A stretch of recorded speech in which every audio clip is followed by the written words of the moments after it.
ఓం గం గణపతియే నమః. ఓం ఐం హ్రీం శ్రీం శ్రీ మాత్రే నమః. నేను మీ గుణబ్రహ్మ సరస్వతి. త్రిశక్తి భక్తి యూట్యూబ్ ఛానల్కి స్వాగతం.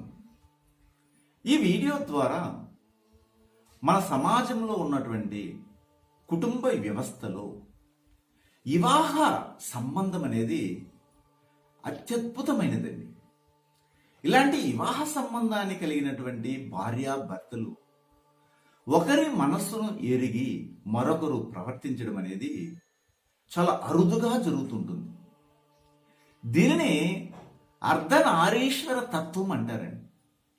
అంటే ఆది దంపతులైనటువంటి పార్వతీ పరమేశ్వరులు కూడా ఇలాంటి పరిపూర్ణమైనటువంటి అవగాహన కలిగి ఉంటారని చెప్పడం జరిగింది.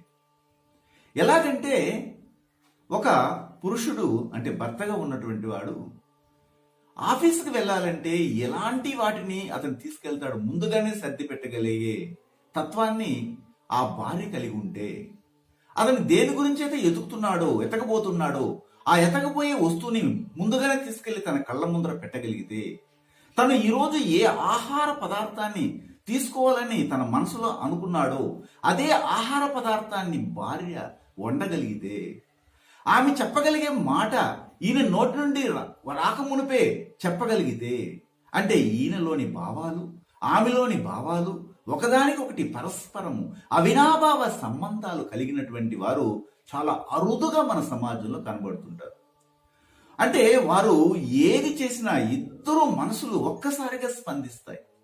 వారి మరణం కూడా ఒకేసారి ఉండవచ్చు, చెప్పలేము.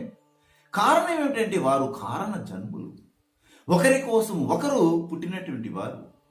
వారి మధ్యలో ఏ యొక్క గాలి స్వరపడ్డానికి కూడా వాళ్ళు ఇష్టపడని విధంగా వారి మధ్య ఉన్నటువంటి మన్మథ ప్రేరణ, రతి ప్రేరణ కలిగి అన్యోన్యత దాంపత్యాన్ని కలిగి ఉంటారు.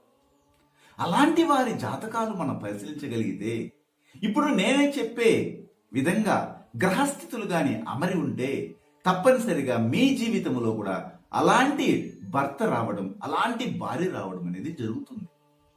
అంటే భర్త జాతకంలో కానీ భార్య జాతకంలో కూడాను, ఇద్దరి జాతకంలో ఇప్పుడు నేను చెప్పిన విధంగా గ్రహాలు కానీ అమరి ఉంటే వారు ఒకరికొకరు ప్రాణం ఇచ్చుకుంటూ, ఒకరి ఊపిరి ఒకరు పీల్చుకుంటూ, ఒక శరీరమే రెండు శరీరాలై, అంటే అర్ధనారీశ్వర తత్వముతో శివభగవానుడు పార్వతీ దేవత ఏ విధంగానైతే శివభగవానుడు యొక్క శరీరంలో సగభాగాన్ని అమ్మవారికి అందించాడు, అదే విధంగా భర్త తన యొక్క భార్యకు సగభాగాన్ని అందించే విధంగా ప్రవర్తించడం అనటంలో ఎలాంటి సందేహమే ఉండదు. ఇది కోటిలో ఒకరికి భగవంతుని రాతగా ఈ గ్రహస్థితులు అమరుతాయి. అది ఎలా ఉంటాయి? ఉదాహరణకు ఒక మేషరాశి తీసుకుందాం. మేషరాశిలో అశ్విని నక్షత్రంలోకి చంద్ర భగవానుడు ప్రవేశించాడు. అంటే మేషరాశి అంటేనే చంద్రుడు అందులో కూర్చుంటేనే మేషరాశి అయింది. అయితే అదే అశ్విని నక్షత్రంలోకి బుధ భగవానుడు గాని ఆసీనమయ్యి మీ యొక్క జన్మ గాని పడితే, మీరు జన్మించగలిగితే మీకు అలాంటి లక్షణాలు కలుగుతాయి.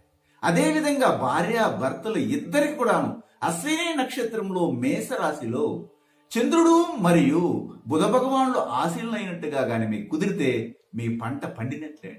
అలాంటి జాతకాలు అరుదుగా కనబడుతుంటాయి. అంటే ఒకరికొకరు ప్రాణం ఇచ్చుకుంటారు.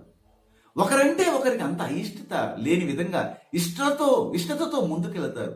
అలాగా భార్యకు భర్తకు మధ్య అత్యధికమైనటువంటి ప్రేమ, అనురాగాలు, వాత్సల్యము, ఒక విడదీయలేని ఇష్టత అనేది కలుగుతుందండి. ఇది మనం గమనించాలి. అంటే ఎవరి యొక్క జాతకంలో, అది భార్య జాతకం కావచ్చు, భర్త జాతకం కావచ్చు, ఇద్దరి జాతకంలో కానీ చంద్ర భగవానుడు మరియు బుధ భగవానుడు మేషరాశిలో అశ్విని నక్షత్రంలో కానీ జన్మకుండల్లో పడి వారిద్దరు కానీ వివాహం చేసుకుంటే ఇంకా వారికి తిరుగులేదండి. వారినే ఆదర్శ దంపతులు అంటారు. అంటే ఆది దంపతులతో సమానం, పార్వతీ పరమేశ్వరులతో సమానం వారు. ఇలాంటి జాతకము చాలా అరుదుగా ఉంటుంది.